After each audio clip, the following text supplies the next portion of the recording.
Just a moment. Hey everyone, as you already know, my name's Alex J, and this is Entrepreneur News.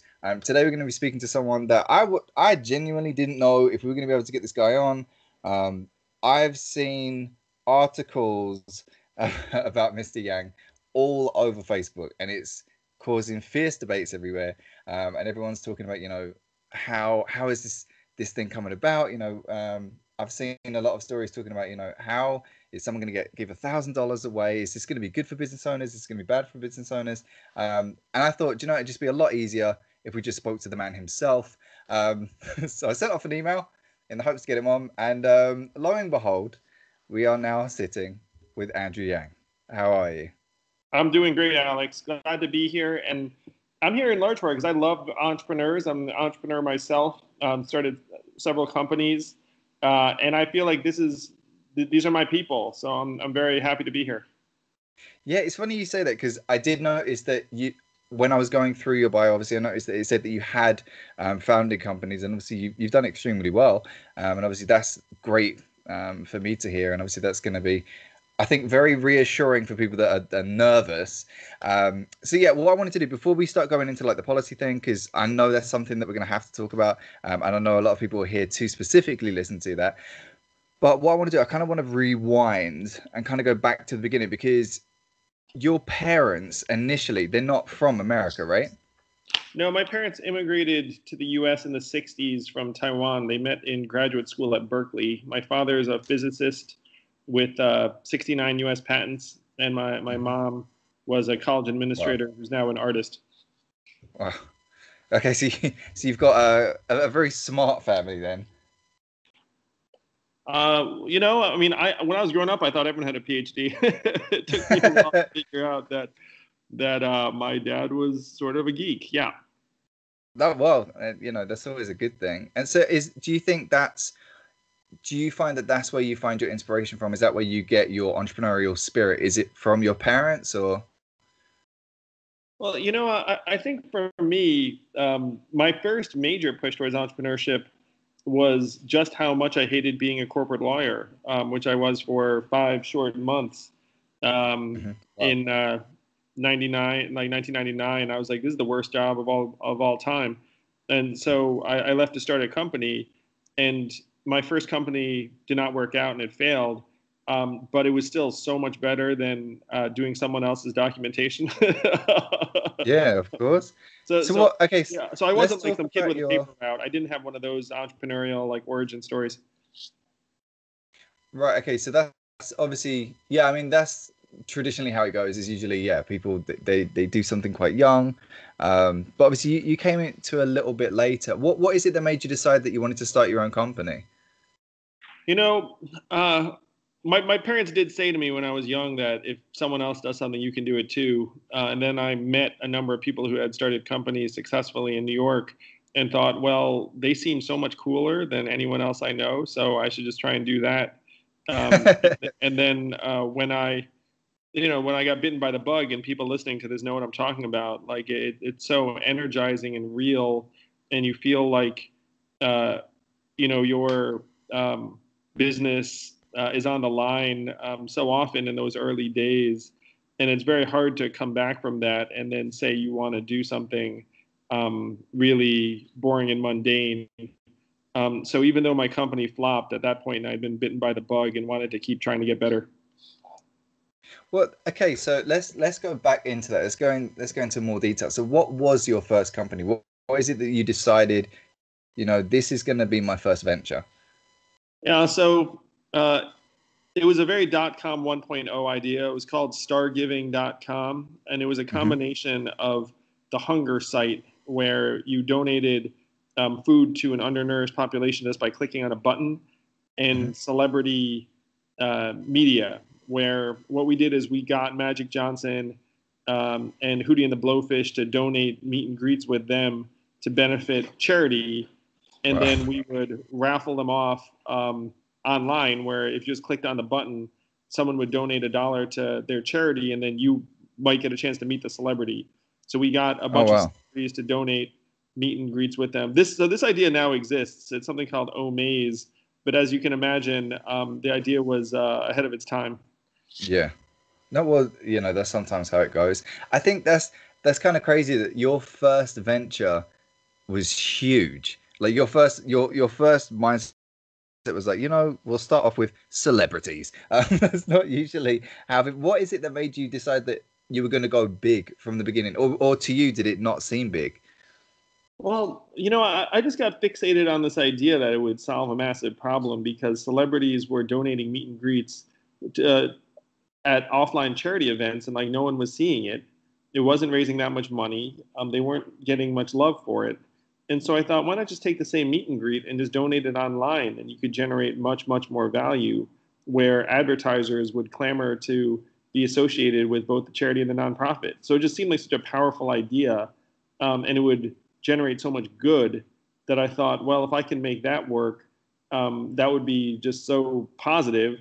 I didn't know any celebrities. I mean, I was like a 25-year-old corporate attorney hating my job. And so there was a lot of hustling and networking to get to any celebrity to say yes.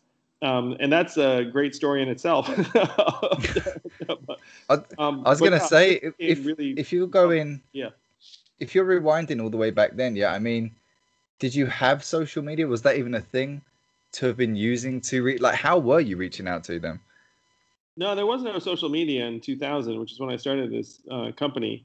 And so the way I reached out to them was the old-fashioned way, where I just went to people and was like, "Hey, you happen to know any celebrities?" And everyone was like, "No, no, no."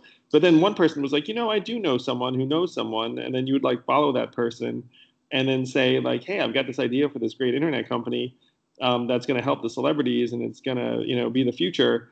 And at the time, the internet was so hot where people were like, maybe I should introduce this Asian guy to the celebrity's agent. Right. Yeah, because I'm sure at that point they weren't really sure of what's realistic, what's not realistic. They're like, all right, well, he said the word internet. I mean, that's that thing, right? Yeah, yeah. It Um, was like really, I don't know if anyone listening to this remembers those days, but man, like the first .com bubble, holy crap. I mean, this was like, you know, like e-pets and like toys.com and like yeah. Cosmo and like Oh, all of the crazy .com 1.0 businesses were getting gobs of money for what turned out to be unsustainable businesses. yeah. That's a tragic story in itself. I mean, yeah, there's a lot of stories in that, and a lot of stories. Well, I've spoken to a lot of them. It's just, yeah, there's some tragedies in there, but it's, if you're getting into a new territory and it's you don't really know what the risks are at that moment, so everything is just, you're kind of just winging it the whole way. Like, hopefully we survive another day. That kind of seems how everyone moves with it. So for yourself, when you first started it and you started networking out, by the way, huge congratulations, because the fact that you went out of your way to on foot try and find a celebrity, which I've never heard of someone trying to do that unless they're like an aspiring actor or actress. I don't know many people that have gone out of their way on foot to try and find. I mean, yeah, I can't even imagine how difficult that was. Like, so how long were you trying to grow this business for? Um, we're at that business for about a year before anything good happened. And by good, we raised about $250,000 and then got Hootie and the Blowfish and Magic Johnson. And then I was on CNN with Hootie to promote the whole thing. So that was like the big launch. I was 25 and it Yeah. seemed like the biggest deal in the world. Um, so, and then the internet bubble burst around that time too. The Nasdaq went from 5,000 to 2,000. Yeah, that's a pain. Yeah, and so even as we were having our mini rise, like the air was coming out of the bubble, and so we ended up shutting it down the following year. So like our rise took a year and a half, and then our fall took about another year. Wow. Well, actually, I mean that's a slow close. I mean, I've seen businesses go way quick. Like you'll see some businesses where it takes them like 3, 4, 5 years to grow it, and then it closes in a month. I've seen those come and go. But the fact that you managed to sustain it for such a long time, especially during that period, I think again that's something that speaks for itself. So for you, how did it feel at that time? Like, did you feel lost? Did you feel depressed, or do you already have an idea? Like, right, don't worry about it. I'm gonna move forwards. Oh yeah, it was very depressing because one of the things I tell people who want to start a business, I say the surest way to start a business is to tell everyone you know that you're going to start that business, because then you don't have a Hmm. choice, you know, Right. like you can't back out of that. And so everyone I knew that I had started this company and that it had failed, and it was super depressing. My confidence was very low. I remember lying on my floor, looking up, thinking about how things had gone so poorly, and my parents were still pretending I was a lawyer. Oh wow. Okay. So yeah, it was a very tough time, and I was young and didn't know much better. But then, I got up and started working at another startup, and then learned and got stronger. But it took a lot of time. I mean, failure is rough. People listening to this, anyone who's started a business knows the feeling. I think one thing I try and prepare people for is that starting a company is a little bit like um, sports or being a professional batter, where you're going to strike out and miss much more than you get on base. Yeah. No, I completely agree with that. Yeah, I agree with you. I think most people listening to this have probably experienced it, and if they haven't, prepare yourself, because it's a very difficult thing to avoid. And as smart as you think you are, there's always something that comes out of nowhere, which is just an unfortunate reality of the world. Yeah, So and okay, so you the worst part is you have to bullshit everyone when they ask you how things are going. You can never be like, oh, like things are rough. yeah, that's like, you know, it's like yes, it's fine. It's fine. I've just been crying on the bathroom floor for the last 10 minutes, but it's fine. You weren't there to witness that part. yeah, Especially, and then after the fact, everyone's like, oh, it was great, but it's rough. I compare it to having a kid. Do you have a kid, Alex? I've got a stepdaughter, so does that count?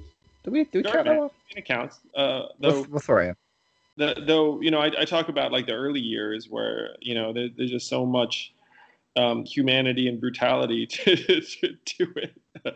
But then you put a brave face on it because no one wants to hear about those struggles, and so you kind of have to just take it in, internalize it.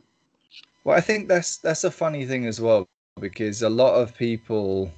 So, like for me personally, when I went through certain failures in my bit, because the irony is a lot of people that look at me and they see everything that I've done, they always say, everything that you've done, Alex, has been a success. And I'm like, yeah, just because the failures, I was really good at hiding them. Like I was really good at keeping them away from the public spotlight. Like we didn't need to announce every failure we made, but our wins, like we try to obviously expose, like show people as much as we can so that they can see, oh, okay, they're winning, which is great, which is what you're supposed to do in business. You're not supposed to announce every failure you do, but I think it is inevitable, and I think you do have to get stronger and keep going. You can't avoid failures, and I think if you try to avoid them, I think you'll make it a lot harder for yourself, or you just won't be successful. Period. So obviously you went through that period. You were feeling that. How were you doing financially at that point? Had you gone through everything, or were you still sitting on a nest egg? Or Well, I owed 100,000 in school loans because law school is quite expensive. Um, ouch. and I had lost investors about a quarter of a million. So I was broke, and had a net worth of negative 100,000, which I used to joke. No one knows that unless you're stupid enough to tell them. And so it was very sad. I got a job. Actually, so I got a job at another startup as like a vice president of um, sales and implementation or corporate development. I can't even remember my title. And then I started a party business on the side, and I also started tutoring on the side because I was so burnt by my company going under that I thought I Right. needed more than one income stream. Well, I definitely, I think that's a good mindset right there. I mean, I'd always recommend multiple income streams. I think anyone that has one is, yeah, is putting it all on the line. I think they're playing. It's like Las Vegas. I wouldn't put it all on black, you know. So I would it's never a game I've played. I'd always recommend multiple income streams. And if you're just starting a business, I'd always recommend, look, if you've got a job, you don't need to be ashamed of it. Feel free to keep the job while you're starting your business at the same time. There is no shame in that, you know. So you've got these three income streams coming at the moment, and then where did you progress from there? Like, how did you slowly transform and build the business that you're with at the moment? Well, so that was a few companies ago. So I worked at this healthcare software company, and then I became the CEO of an education company that a friend had started. It's Hmm. a beautiful story. He stepped away to start a charter school for underprivileged kids. So he asked me to become the CEO, and I had been the first teacher at this company that my friend had started. Right, So he thought that was a natural fit. And then that company grew to become number one in the United States and was acquired by a public company in 2009. oh Um, wow. so it was a 10-year journey from when I left the law to start my own company until this education company was acquired. And then I took that money and started a nonprofit called Venture for America to help train entrepreneurs around the country. Right. Because I thought, and that's one reason why, again, like I love entrepreneurs so much that I thought, well, we need more of them. And we really do need more of them. I mean, anyone listening to this who runs a business, you all are heroes. Unfortunately, entrepreneurship in America is dwindling fast, where rates of business formation among young Americans are down more than 50% from past generations. And the levels that business are getting started is similarly way down. So I saw all of this happening in 2011 and decided to start a nonprofit called Venture for America to help channel entrepreneurs to places around the country that could use a boost. It's one Right. reason why now I think that we need the freedom dividend and putting $1,000 in the hands of American consumers, because that would help entrepreneurs so much. Anyone listening to this who's running a business, imagine if all of your customers, all consumers, had an extra $1,000 a month to spend, and that you and everyone in your family got an extra $1,000 a month too, which would enable you to be more secure in taking the kind of risks that most entrepreneurs have to take. Yeah, okay. So that's one of the things that I was really interested in is when you were saying, okay, so there's so many questions that I was asked by the audience to give to you. Um, Yeah, especially because funny enough, we was having a conversation about risk versus reward, and we were just saying, if they've got an extra 1,000, obviously that means that customers could spend an extra 1,000. Also gives you the ability of being able to risk more without having to worry so much about the finances and such. So one of the things I wanted to ask you, you said that entrepreneurs they've fallen by 50%. Why do you think that is? Like, what is it that you think has made that fall, that dramatic fall? So I'd say there are at least three big reasons you could point to. The first is that among young people, they're starting their careers in much worse circumstances financially, where the average Right. level of college debt is 38K. Uh, People are underemployed 44% of the time out of college. They don't own homes, and home equity used to be a source of money for starting a business. And they're a bit more risk averse and burnt than previous generations. Like they've lived through some negative times. And so among young people, the foundations aren't very strong for new businesses to get started. The second big thing is that there's been this incredible consolidation in various industries, particularly retail, where if you think about the businesses that someone would have started a generation or two ago, a lot of them would be retail stores. But now 30% of malls and Main Street stores are closing because of Amazon in the next 4 years. And so starting a new store seems like a dumb idea in most places, probably because it is a dumb idea. Right. People talk about the internet as this incredible fuel for entrepreneurship. But the truth is that it's flattening out many opportunities. It makes it so that in order to start a business, you really need to have um, uh, something to bring to the table other than, hey, this street could use a flower shop and I like flowers, which which Right. might actually have worked, like a couple generations ago, and now it is not working.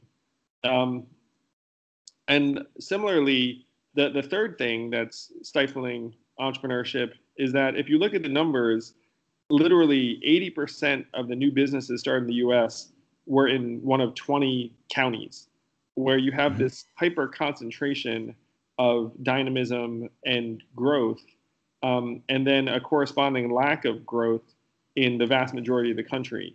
And so those are the big factors, in my opinion, that are driving difficulty for entrepreneurs. One reason, again, I admire everyone who runs a business, who's listening to this. I've run businesses, and I think it's the lifeblood of America.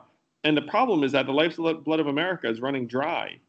And people who are running a business out there, it's like if you think it's getting harder, it probably is getting harder. Right. Well, so that's okay. So running with this. So what I'm looking at the moment is, yeah, I completely agree with you that there's some very large companies out there that are making it extremely difficult for smaller businesses, such as eBay or Amazon or Alibaba or whatever. Like these huge mammoth companies that have, they're just destroying everything, as they're going. At the same time, it does. Do you think that in order, like, so for, do you think that it would just require entrepreneurs to make a shift into a different area? So instead of trying to fight Amazon, over here and do that, entrepreneurs should be focusing in a different area. Like, is that something you think, or do you think that Amazon shouldn't be able to fight everyone? Well, um, I think if you're an entrepreneur, you definitely have to seek out opportunities where the big guys aren't directly underpricing you and competing against you. Hmm. I do think that we have to, and it's one reason I'm running for president, is that we have to start thinking about solutions that do involve some kind of government action or intervention. Because left to its own devices, the market is just going to have more and more value get sucked up by Amazon and these trillion-dollar tech companies that it's very hard to compete against. Tim O'Reilly calls it super money, where if you're a business that needs to make money and you're competing against super money, which is these businesses that don't need to make money and get unlimited money from the public markets, it's impossible to win. And so one of the great ironies is that Walmart, an executive recently said, how can you compete against a company that doesn't need to make money in the form of Amazon? And Walmart obviously is like the big bad wolf that like ate up all these Main Street businesses. And now Walmart's saying that they can't compete because Amazon doesn't even need to show profits. So that's the economy that we're dealing with. And we do need to think much, much bigger about what this means. Okay, so then the other part that I was thinking about as well, and again, this is a larger conversation in one of the groups. If you're not already, you guys can find the Facebook group. There's facebook.com/entrepreneur news. You can find the Facebook page. We've also got a group called Entrepreneur Success, which I don't know how many thousand, it's like over 20,000 or something in there at the moment. But there was a large conversation going on. One of the things that came up was, if everyone was to get $1,000 a month, wouldn't it become zero? Because every store would say, well, we can all just increase our prices by X amount to kind of counter the money that's just been put into the system. Yeah, the answer to that is no. That's not the way it works. And the reasons for this are manifold, but the main reason is that there's still a lot of cost sensitivity among consumers and price competition between firms. So if you look at a town in Missouri, everyone gets $1,000 a month. Everyone's feeling good. And then the burger joint in town says, you know what I'm going to do? I'm going to raise the price of my burgers from $5 to $10. And Hmm. then if someone walks into that burger joint and is like, why are your burgers $10? They were like $5 the other day. Um, just because they have $1,000 doesn't mean all of a sudden they like don't notice prices. And so then they'd go across the street to the taco joint. Now, if you say, well, the taco joint too can like raise its prices, all it takes is one business to say, you know what, I'm not going to gouge people. Like all you need is the deli to say, like, I'm going to keep my prices like, you know, 550 or whatever, and then Right. and then the other businesses have to follow suit. Like you can't have mass collusion across every industry that somehow like takes away purchasing power at that scale. It's just not the way the economy works. And if you look at the main causes of inflation right now, they are not consumer prices for things like clothing or electronics or media or cars or whatnot. The Hmm. inflation that's killing us is housing, education, and healthcare. And none of those is being driven by purchasing power. Putting $1,000 a month into people's hands will actually help mitigate the true causes of inflation, which are these dysfunctional marketplaces. Wow. Okay. I like that. Yeah. So, because that's a funny thing, because yeah, it's funny that you're saying that because my argument was fairly similar. Um, was that you couldn't all of a sudden put a burger and say, right, it's $1,000 and $10. Do you know what I mean? Like it wouldn't make any sense. Like no one's gonna say, well, the thousand was free, so I'm gonna throw it away because at the end of the day, they're not stupid. They know it's still money. It still has value. Um, so the next question would be, okay, so how many Americans would be getting this $1,000? Because if I'm not wrong, you said it was from what I've read, it was I think 18 to 65. Is that right? Yeah, 18 to 64. Oh, There, 64. there, there are about 200 million Americans who fall into those demographics. Mm-hmm. So where would the $1,000 for all? Wait, how much money is that? It's about two. I can't. It's about 2.4 trillion a year. For Okay, reference, the U.S. economy is 19 trillion, and the federal budget is 4 trillion. right. Okay, and so where would that money come from each year? Yeah, so there are four sources of the money. The first big change is that the big winners in this age of artificial intelligence and big data and self-driving trucks Hmm. are going to be Amazon, Google, Facebook, Uber, Tesla, like the really big tech companies. And the Right. trap that we're in right now is that the public sees very little money from those gains, where Amazon will say, we didn't make any money this quarter, no taxes. Google will say, it all went through Ireland, no taxes. And so we're in a trap right now where more and more value is going to get soaked up by these companies while the public gets less and less. So the first big change we have to make is we have to implement a value-added tax, which is something I'm sure you know well. Um, Hmm. every advanced economy aside from the U.S. already has a value-added tax, and a value-added tax at even half the European level, with an economy as vast as ours, would generate about 800 billion in new revenue. So that Wait, 800 wait. Sorry. billion, sorry, Just to rewind. Because I know there's going to be people listening to this and they're going to say, "What is value-added tax?" And if I explain it after we've done this whole conversation, they're going to be really lost. So can you just explain what value-added tax is before you continue that? yeah. So the way a value-added tax is experienced is essentially a consumption tax on the price of things and services that gets paid at every stage of production. So um, every Amazon transaction, every Google search, there'd be like a little surcharge that then goes to the public. Okay, I'm completely cool with it. We can keep going. Yeah, so you get 800 billion from this. We currently spend almost 800 billion on 126 welfare programs. So subbing out some of that spending gets you another between 5 and 600 billion. If you put this money into the hands of American consumers, right now 57% of Americans can't pay an unexpected $500 bill. So this Yeah. money would go into the consumer economy, would grow it by about 12%, and we'd get Hmm. back 500 billion of it in new tax revenue. It would also create 4 million new jobs and hundreds of thousands of new businesses around the country, because obviously if people have more money to spend and more security, you're going to start a lot of new businesses. So you get 500 billion back in new growth, and then you get another 500 billion or so from a combination of cost savings on things like healthcare, incarceration, Hmm. homelessness services, as well as the value gains from having a stronger, healthier, more educated, more mentally well, less stressed out, more productive population and workforce.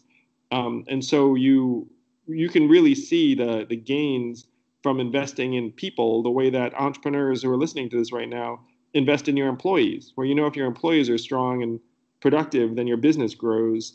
Yeah. In the public sector, we say like, oh, we just have to avoid spending money on people, but we have to start investing in our people the same way that good businesses invest in their people, where we are the owners and shareholders of this society, and we need to start investing in ourselves and believing in ourselves. Is there any concern that millennials decide, okay, I got 1,000 a month. I'm gonna fly to Thailand. I'm gonna go see the seven wonders of the world. Like, is that any concern that they just in that work instead of increase like work production increasing, it decreases where they just start traveling and start living that Instagram dream? Well, there are going to be some limits in terms of like time abroad, where you can't spend more than a certain number of months abroad and continue to get the freedom dividend. In part because we want Right. the economic benefits to accrue to the U.S. economy domestically, and so there are limits. They will be able to have that Instagram dream. They just have to come back. Yeah, you can't retire today. That's not how this works. Well, Okay, the so thing to keep in mind, Alex, is that $12,000 a year is below the U.S. poverty line, which is $12,770 a year. So no one's going to be able to retire on this. I mean, this is like small change. It's the equivalent of a job that pays $6 an hour to give you a sense of it. right. Well, and that's another thing that I wanted to ask as well, because obviously, just for preference, because I don't want anyone complaining. I'm not from America, so my state knowledge is not up to date. Um, but I'm fully aware that certain states, the cost of living is higher than other states. So I'm curious that is the 1,000 just a standard rate across everyone in all the different states, or is it going to be different if you live in, say, New York compared to Texas? By the way, again, I am having a bit of a swing, but I'm pretty sure Texas is a lot cheaper than New York. Yeah, it'd be $1,000 flat, in part because we want to encourage movement between different parts of the country, and the $1,000 follows you wherever you go. But I Mhm. would suggest that it would be impossible to effectively confirm where people are living all the time, because, like, if the benefits scaled based upon where you lived, then people would all say they lived one place and then, like, Yeah, go other places. yeah. I'm in New York as well. Yeah, yeah, It's all the weird. time. Yeah, everyone's saying that these days, but I'm pretty sure I saw yesterday at the McDonald's in Texas. Okay, so the next question that I then have is, okay, so let's say that everyone's getting the $1,000. Does that include people with a criminal record? Oh yeah, very much so. I was with a prison guard in New Hampshire just the other week, and he said that we should pay people to stay out of jail. And so, if you imagine someone who's coming out of jail right now, they have a hard time finding a job or a place in society, so they often lapse into the behavior that got them in jail in the first place. Now they'll get this $1,000 a month and have like a reason to stay out. It's actually much cheaper and better for us to give them that $1,000 than to have them go back to jail where we spend tens of thousands of dollars on their incarceration. That's an interesting point that I hadn't considered, and I appreciate I appreciate that comment. And now thinking about it, actually makes a lot of sense. Okay, so rolling with this, let's say, God, I hope you're I hope you love these questions. Okay, so let's say that we've got someone that's addicted to drugs, because I know at the moment that America has got a huge problem with like opioids. $1,000. Again, I don't know about drugs. I have no idea how much that is, but I'm guessing it's a lot to to someone that takes opioids. How do we stop them using that in the wrong places? Yeah. So America does have a massive drug problem. 8 Americans are dying of opiates every hour, Hmm. to the extent that it's actually reducing our average life expectancy as a society. It's so dramatic. And it's all tied together, because right now the labor force participation rate in the US is down to 62.9%, the same levels as El Salvador and the Dominican Republic. That's right now. You can look that up.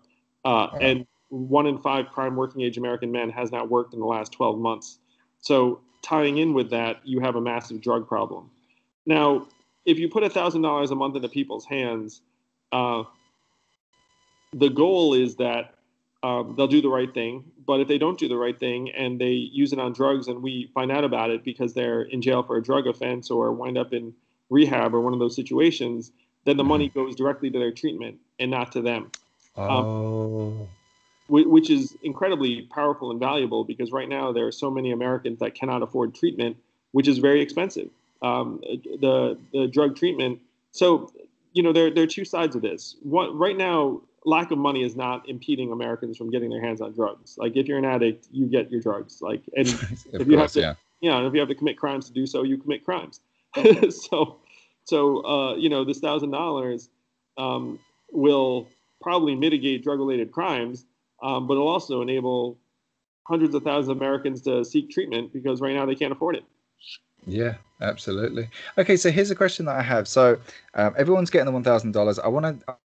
I want to kind of bring it back into it's just because, again, most of these questions are for the audience because I know that you guys really wanted me to get these ones out of the way. So I'm hoping that we can bring it back to entrepreneurs. So let's say that everyone's got the $1,000. How do you think it's going to benefit small businesses in particular? Because obviously I know that larger, not sure quite how it would affect larger businesses as much, but more down to smaller businesses and startups. How do you feel that this $1,000 is going to affect them? Well, I think it's going to be incredibly positive for startups and small businesses, in part because with people, if they have more disposable income in their hands, then they're more likely to pursue things that aren't just all the lowest cost provider, if you know what I mean. Like if you have no Yeah. money, you do all your shopping at Walmart and then you call it a day. If you have more money, you're more likely to uh, shop at boutique businesses and small business owners and buy local. I mean, unfortunately, there are many, many economies where being able to buy local is sort of an act of relative luxury, if you know what I mean. Yeah. And so you'd be bringing more and more people into that realm where they'd be able to shop their preferences and values to a much higher extent. Right. Okay. And then do you think it would change people's attitude or towards smaller businesses, or is that something that you guys would encourage? Oh, I think it would very much so. It would because one of the things I know as a serial entrepreneur, and everyone listening to this knows this, when you start a business, it is largely because you really, really care about that business. It's not necessarily that you figured out that this is going to be the most effective way to make a certain amount of money in a certain amount of time. Like entrepreneurs aren't motivated by that because if we were, there are probably other things that like might be more appealing because entrepreneurship is like an incredible amount of work. If you're going to put that amount of Yeah. work in, you want to be rewarded, yes, but you also want to believe in what you're doing and that it's positive. And so if you put $1,000 into people's hands, more people would feel the ability to do the things that they wanted to do and to support the businesses they want to support instead of just supporting, again, who can deliver it to them the cheapest or the fastest. Okay. Well, that's actually a good point. Okay. So here's another question for you. So let's say that I've got companies of my own. I'm running my businesses.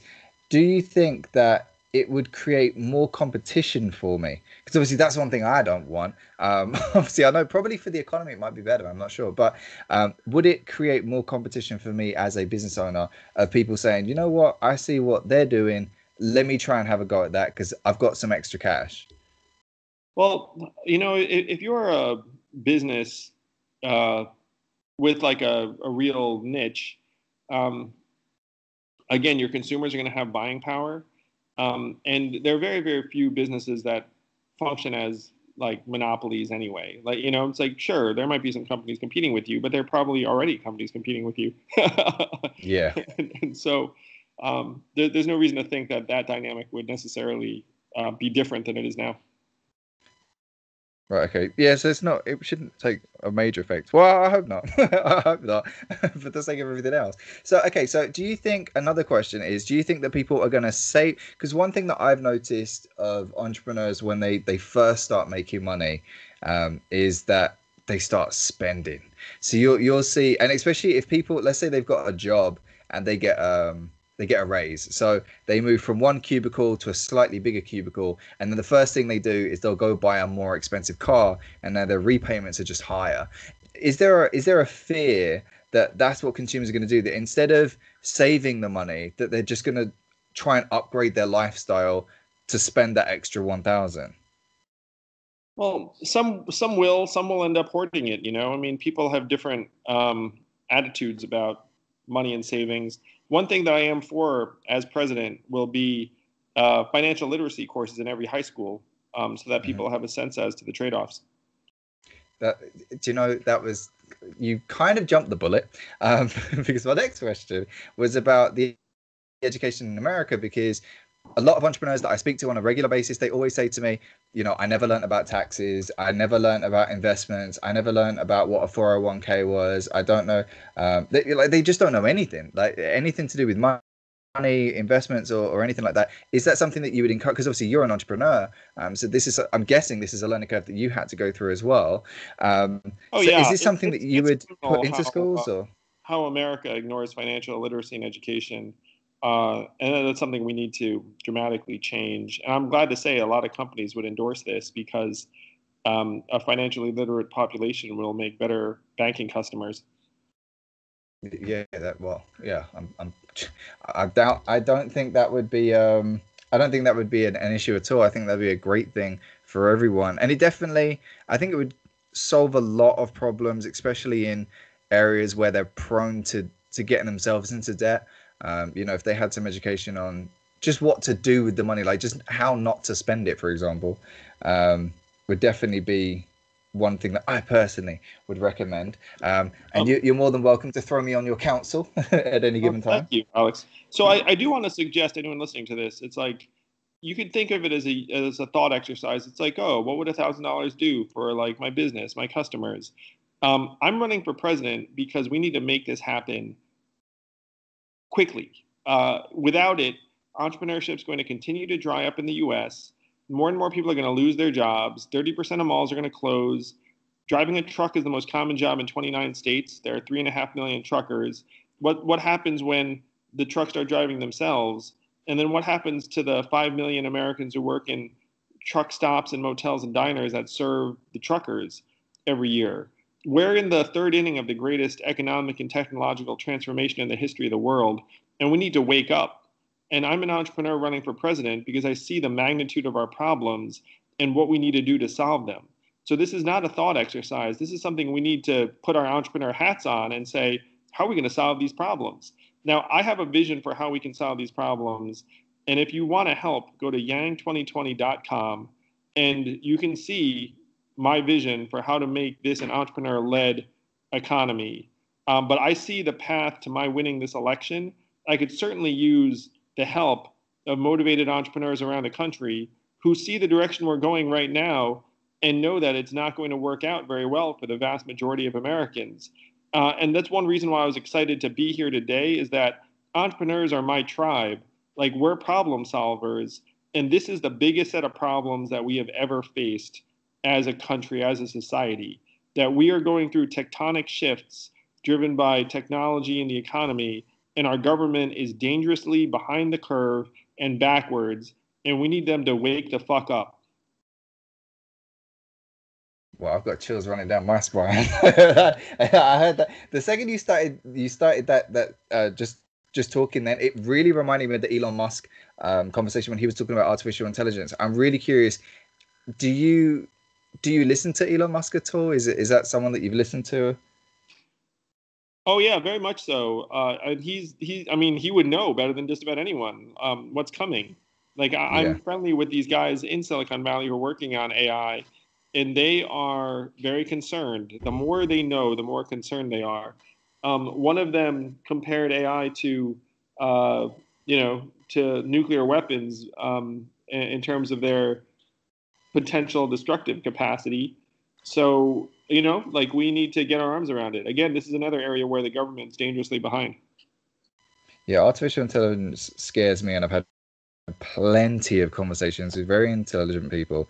And it is, I mean, obviously, I'm guessing you've seen, when the Google AI decided that it wanted to beat someone at Go, and it just did. And it's just, they can play thousands of games in a couple of hours, and then they'll be better than all the masters in the world of a particular thing. And it's terrifying that it's an actual reality that we're living in. And I think that that's something that a lot of people struggle with. That concept is that it's not, oh, you know, if it. I think it's more of just when. And so, kind of sticking with that, how soon do you think artificial intelligence is going to be before it's an actual threat? Well, the thing I want to push people on is like you don't need AI to walk around and have human intelligence to change our economy in ways that will be incredibly disruptive. So AI is instrumental in self-driving cars and trucks, which are coming online this year, in Arizona, and there are hundreds of thousands of people who drive cars for a living. So, the time frame is unfortunately immediate. I mean, we're talking about months from now. I have friends who are working on AI that can like automate accounting and legal functions.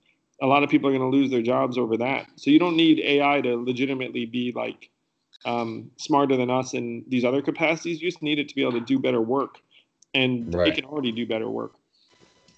Yeah, no, I think there's a terrifying thought. Okay, so just before we wrap it up, I kind of just wanted to ask because I kind of have to throw it out there. If I'm not mistaken, and I'm pretty confident, you'd be the first Asian president. Is that right? Yeah, I would. I'm the first Asian American man to run for president as a Democrat. The run, much less win. But I would certainly love to be the first Asian American president for a number of reasons. The main ones being just I want to solve these problems that threaten us all. Mhm. It's like, yeah, again, I'm an entrepreneur and problem solver. I see what we're facing, and I want to solve it so that my kids and your stepdaughter and like whoever's listening to this, their kids are still growing up in an era that we're excited to raise our kids in, because Yeah, things are not heading in that direction, left to their own devices. absolutely. And is there anyone that obviously I know there's a few people that are running. Is there anyone that in particular you're hesitant about? Anyone that you're nervous about running against? I mean, a lot of it to me, Alex, is like who's going to actually solve the problems of this era? And most of the politicians who are running are not going to solve the problems. Right. Truly. Right. And so that's one of the things that concerns me really is like it's like if you have a different flavor of person presiding over the disintegration, that doesn't really help us. It's Hmm. like you need someone who's actually going to get into the guts of it and combat the disintegration. And the most direct and powerful way to do that is to put buying power into the hands of every single adult. And that seems dramatic, but they already do it in Alaska. It's wildly popular. And we have to rise to the challenge of the greatest economic and technological transformation in the history of the world, which is what we're in the midst of right now. So, what concerns me really is that most of these politicians do not have the vision, don't understand technology, don't understand the economy, and are not going to solve the root problems. I think a lot of the politicians are old, Yeah, that's and part that's of the no thing. I offense mean, to that's no offense to them, but how can you understand technology if you're born in the 1940s? I mean, it's impossible. So, I mean, the technology they understand is like telegraphs. No, I was going to make that up. That was a no, little, I understand. but It's you know what I yeah, mean. I mean, it is that kind of thing where we was. I mean, I don't know. Am I allowed? If I'm not allowed to ask this question, feel free to tell me, and I will edit it out. But we was watching like a police officer speaking about marijuana, and he was talking about CBD oil, and he thought that people could get high on it. So he was he was shutting down stores because he thought these people were getting high, and then they explained to him there's no THC in it, so they're not getting high on it. But I was curious on your position about marijuana. I'm for a legalization of marijuana and remove it from the controlled substances list. We're better off legalizing it at this point, and then hopefully,